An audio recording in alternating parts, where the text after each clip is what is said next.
পৃথিবীতে এমন একটা দ্বীপ আছে যেখানে কোনো সরকার নিয়ন্ত্রণ করে না, যেখানে বাইরের কেউ ঢুকতেও পারে না, আর কেউ ঢুকলেও বেঁচে ফেরা কঠিন।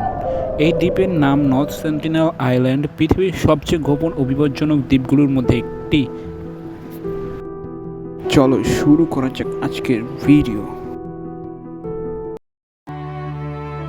আনুমানিক 50,000 বছর থেকে 60,000 বছরের আগে এখানে মানুষ বসবাস স্থাপন করে। এই দ্বীপটি ভারত মহাসাগরে অবস্থিত আন্দামান দ্বীপপুঞ্জের অংশ।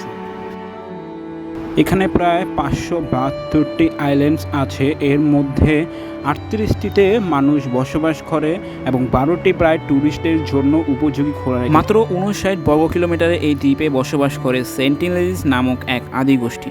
তাদের ভাষা, সংস্কৃতি, এমনকি জাতিগত পরিচয় সবই আজও অজানা।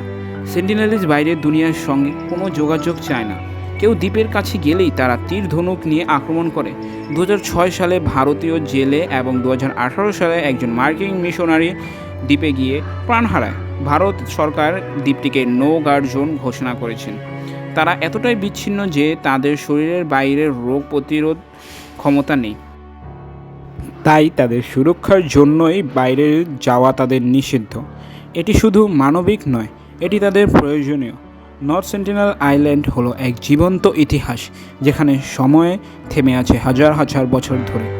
আপনি কি মনে করেন এই দ্বীপকে অবারিত রাখা উচিত, না তাদের স্বাধীনতাকে সম্মান করা উচিত? কমেন্টে জানান। আর ভিডিওটা ভালো লাগলে লাইক দিন, শেয়ার করুন এবং সাবস্ক্রাইব করতে ভুলবেন না। আল্লাহ হাফেজ।